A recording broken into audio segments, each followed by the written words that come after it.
All right, the Durant trade finally happens on the day of the finals, game seven of all days. But pretty shocking trade. I feel like the Desmond Bain trade was kind of shocking, just how many picks there were, and then this one is kind of the opposite of whoa. Kevin Durant's value is kind of like pretty much in the tank, but it's that low. I guess 1 year left on the deal. A lot of teams were scared of giving too much in a package, and then of course he's pretty old. He's 30, I think 37 years old, and then he wants a contract extension as well. So, I mean, obviously the value was not as high if Phoenix took this package because all they got was Jalen Green, Dylan Brooks, the number 10 pick, which is a good pick, I think, and then 5 second round picks. Um, I don't know why they throw 5 second round picks. Maybe Suns can use that to facilitate some other deals. But the 10th pick is obviously the maybe the most intriguing of this trio of assets that they got. Maybe Derek Queen, Malawach. A lot of people are high on Colin Murray Boyles. Four or five pretty much was what everybody's saying for the Phoenix Suns to draft. But obviously the Houston Rockets getting Kevin Durant is the biggest story of this trade.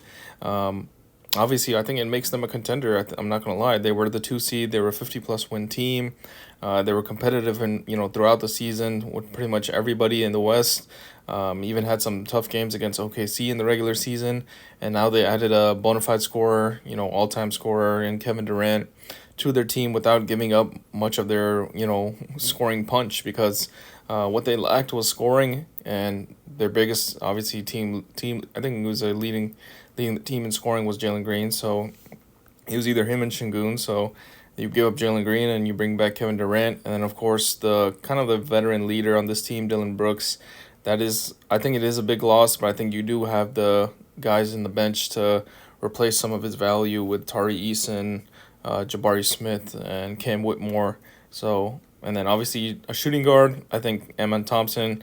I think how well he played in the playoffs obviously played a part in their thinking, and that he can be the starting guard next to Van Fleet, or even the point guard if you decide to let go of Van Fleet because I think he has a team option. But I think it's an A+ trade. I think minimum A trade for the Rockets because you don't give up much, and you get Kevin Durant back, and you pretty much become a contender for the next 2 3 years, and then you still have a lot of pieces to build around for the future with the men, with Shengun, with Jabari, with Tarisin.